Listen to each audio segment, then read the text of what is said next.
Eric Miyeni. I work at RapidLion, the South African International Film Festival. So, Mr. Eric Miyeni, how are you? I'm very good, thank you. Yeah. You know, I'm very curious, right? I was reading a whole lot about your film festival. And what I noticed was how you had a BRICS approach to it, or rather, inclusion of other BRICS countries into the film festival. Why did you feel the need to do that? RapidLion is the, I think, only festival in the country that has a film-specific award ceremony. By that we mean there's no television there, there's no, it's just film specifically. Now, award ceremonies are meant to improve the product that they award, if you like. So you can either say, as South Africans, producing maybe, I don't know, not that many films a year and very few great ones, if you like, then you don't have the actual ceremony. There's just not enough film content for that, number one. Number two, it's much better to compete internationally in order to see what other people are doing and how you can improve. Our motto is better cinema through collaboration. And so it made sense for us to start with BRICS. That's where South Africa fits in, if you like. And some of the best films are made from BRICS countries. The Russians are, for instance, credited with creating editing, which didn't exist before, putting two moving pictures together that are unrelated to tell a different story, if you like. So you shoot somebody walking towards this door. You have another picture on the inside. He opens the door, comes in. They're two unrelated pictures, but they tell you the guy walked into this room, but he could have walked to any room. So that we know that people like Tarantino will tell you a lot of their best sequences in film they learn from Chinese movies. The Brazilians make incredible films. South Africa punches above its weight. If you know, we have won awards, Berlinale, it's a very big one. Oscar, it's a big one. So we punch above our weight. We've got the Africa side of it as well, African diaspora. So the essence of it was to make sure that South African products in film compete with some of the best in the world. And BRICS had never been, we were the first in the world to have a BRICS component. So we thought that was a good way to go, yeah. So in terms of these awards, are they like Oscar-esque awards, or are you just looking for something more homegrown? I guess they are Oscar-esque in the sense that we're trying to achieve everything that the Oscar tries to achieve. In the sense that it's a really great award. I'll show it to you before you go. In the sense that we hope to grow it to be quite a prestigious award. And most importantly, we hope that it'll help sell the product. So if it wins a RapidLion, if you like, it's considered a really good product that, can be sold forward. We make a lot of amazing films in this country, if you like, but we spend very little time on the marketing side of the product. So we're busy with making the film about Ukoko and how she suffered, and then we spend very little time telling people why we're making the story of Ukoko and why she suffered, and so that they can come and watch it. And things like Oscar ceremonies, Cannes International Film Festival, Berlinale, Toronto International Film Festival, all of them, they actually are selling products. They are telling the world we make very good products. Go out there and watch them. So that's the space we thought RapidLion could occupy for South African films specifically and for BRICS films in general. In light of what's been happening abroad with developed countries having issues around diversity and representation and all of that, and you just mentioned how we don't actually tell our story, we don't market our movies as well as we should. Maybe if representation is the issue of the developed countries where minorities want to be seen and heard, what would our biggest issue or hurdle be in South Africa in terms of the film industry? Well, the question of representation hinges most strongly on who owns and creates something, if you like. So even if people are kind and you walk past their house and say, may I use your toilet? They might not allow you to because they don't know you. And you might get in their house and rob them. You might not. They don't know. It's their house. It's not yours. So our approach is to say, try as little as possible to try and knock on people's houses to get a toilet, you see. Build a toilet. And in time, maybe you can build the other rooms, and then you have your own house. And then you decide if somebody should come in and be in there. So the Oscar is a great product. It's approaching 95, 100 years. It's not child's play to build something like that. It takes a lot of dedication, takes a lot of time, it takes a lot of money, and it needs an industry that produces stuff that is good enough to go in there. So I believe if there's a message for Africa or people who are knocking on other people's doors, is to try a little bit to build and try and sustain what you've built, and then be the person who chooses whether somebody can come in or not. At least in my view, and I think it's probably a RapidLion philosophy, the days of trying to break down other people's things because they are not doing what you want them to do are a bit behind now.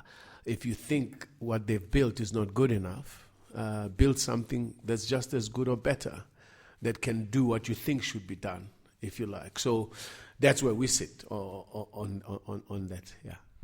That's a rather interesting analogy about knocking on people's houses. But, in light of, the recent box office successes of, big films like your Black Panthers and all of that, why is it that you think that we don't create as many films? Because you mentioned that we don't create as many films as we should be. Why is that? Well, one would argue that the first reason would be a question of resources. Art is often much lower in the list of important things. People need to eat, they need oxygen, they need school, and if they can get a painting, it's amazing, So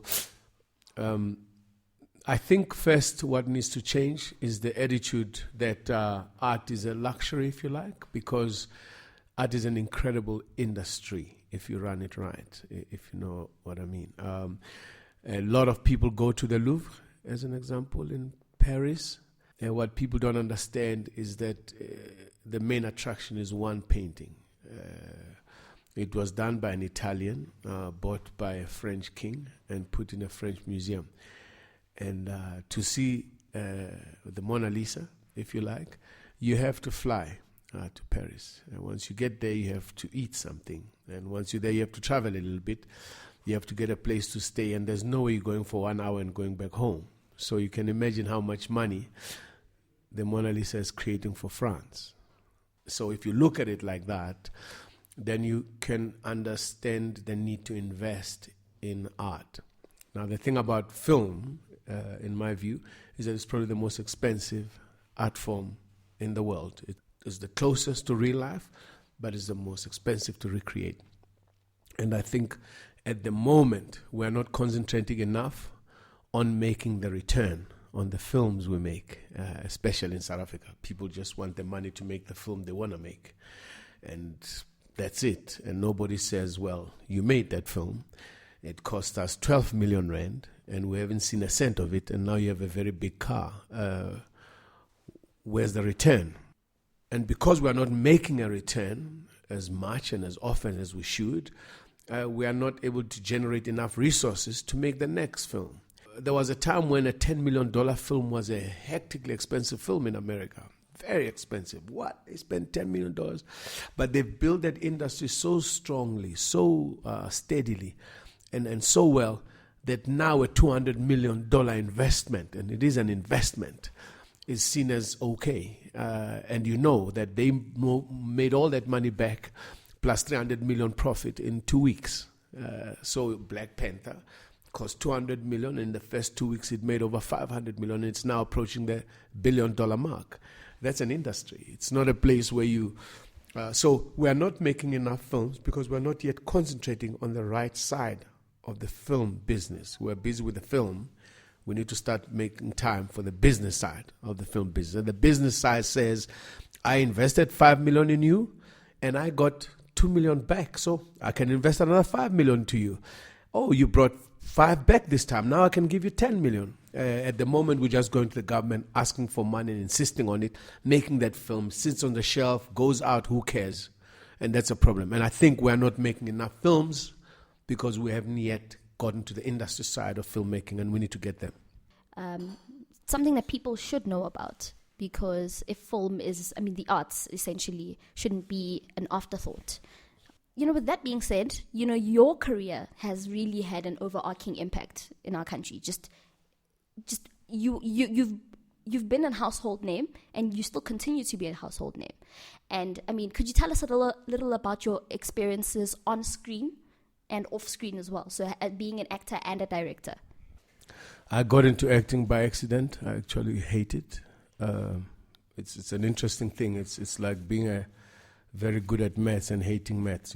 A lot of people, it's not me, they say I'm quite good at it, but I think I like having more control, and the actor is essentially an afterthought, if you like. And to do it well, of course, you have to take control of certain decisions around what you do with the character and all of that, which is amazing. But I'm built more for behind-the-scenes work. It's tough for a lot of people to believe that, but I literally got into acting by accident. Back in the day, amongst other people, we're doing what is now seen as stand-up comedy, but we called it satirical comedy. And it's something that I thought would be my way of trying to change people's mindsets around apartheid and how bad it is. And I just wrote something, and then I thought, maybe it's interesting. I read it to one friend who said, wow, that's really good. We read it to 8 friends. They said, that's fantastic. And I said, okay, so who can I give it to perform? And everybody said, but you wrote it, you do it. And I did it. And before I knew it, I was touring Holland. I was everywhere. I had an agent. I was on TV. I was like, what's going on, And I had to stop it all, so to speak. Except you can't erase being on TV. It's once you've been there, it's forever type thing, especially if you're not that bad at it. If you don't look too bad, it gets even worse. So if people think you are slightly attractive and you're not that bad at doing the job, it just lasts and lasts. So don't ever get into television by accident, because you can't rub it off. Directing is much more at home on a set as a director. What's it like on set, though? It's the closest you'll get in civilian life or business to a military operation. If it's done right, being on set is just, you have to, I'm talking feature filmmaking now, not documentary filmmaking.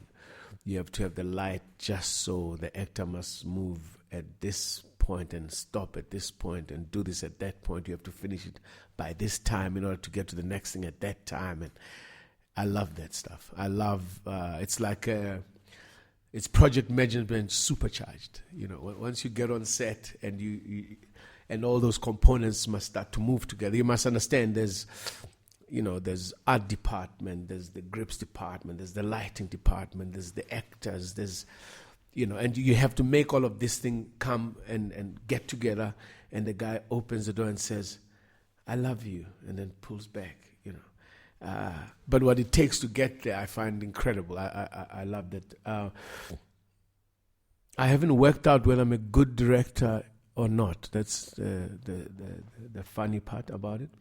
I would love to work with an incredible director who has found, I guess, an incredible actor. And between the three of us, we start to develop really good work that people come to see, if you like. Directing, I love. It's just not something that I think I'm that great at. And that's mainly because I haven't done it enough times, if you like. I've done a documentary that a lot of people think is amazing. I think I did a film that some test audiences, they gave it 8 out of 10, 9 out of 10. But it hasn't gone out because even when I was doing it, I wasn't thinking about the things I'm talking to you about now, which is who are the friends of the film? How does it get marketed? Who will see it? All of this stuff. Instead, I just took money out of my own pocket and made the film and bankrupted myself. And then there it was, and it was a wonderful thing to do, but it was one of the most expensive film lessons I ever took, because a film needs friends before it's made in order to see the light of day, if you like. I don't know if you know what that means, but if I had the NFVF and they put in 2 cents, and I had Video Vision put 1 cent, and I put all the money in it, and then I asked the Kineko ahead of time to be a partner. By the time I'm finished, they are all invested in it, and it's important for it to go forward. But at this stage, it's just Eric, who are you? And anybody can say no, it doesn't matter. So it was an interesting lesson. But I didn't do it enough times to be that good at it, or to know how good I can be at it. And now I'm happy just to sort of see if the production side of this business needs some people. Because there's the harder part. Everybody wants to direct, everybody wants to sing and dance, everybody wants to act. But actually the hardest part of it is producing something that makes a return. And that's an interesting place to be. Having said that, I'm at RapidLion. And RapidLion is a platform for marketing BRICS films to BRICS people, with South Africa at the center. And that's keeping me busy enough. In terms of how we spoke about representation, how do you think that us projecting our stories, how important is it to us? And how do you think it's important for us to tell our own stories, and how will it impact how we are perceived by the rest of the world? It boils down to who invests in the story being told. South Africa as a country hasn't done that great a job in projecting the image of black people. If you might look at Warrior Wolf 2 in China and think, oh my goodness, are we these kind of people? But if you look at the key driver messages, it's the Chinese saying they can marry with you, that you are great people, that you have a good country. Although it's got a lot of the patriotic stuff, you can see even as it fails, it is an attempt to say we can be friends and we should be friends for whatever reason the Chinese think this is important. You can assume that they put themselves first in that thinking, that they would like to benefit from having that image go out. And the fact that they fail somehow, and you're still depicted a bit less than what you'd like to be depicted as, is, as they say, par for the cause, I guess, because they are telling the story, they are funding the story, and they are going with what it is. Incidentally, I spoke with the cultural attaché, and I said, next time you need people to help you, just talk to the right people, because you consult. They shot it in Alexander, and they still messed it up. But having said that, South Africa, for example, we won an Oscar for Tsotsi. What is it about? The black person in there is a potential murderer who's a thief, you know. The white character who's strong there speaks Zulu and is quite a good guy. So we haven't done that greater job in telling the world who we are and what we think we are. And then you look at the black films made by black filmmakers. Well, apartheid and the fact that we suffered. The thing about the world is it doesn't matter what the reason for your begging is. You are still a beggar. So as I drive past you, I see a beggar. So who are we? Are we the people who suffered under apartheid, as an example, or are we the people who conquered apartheid, as an example?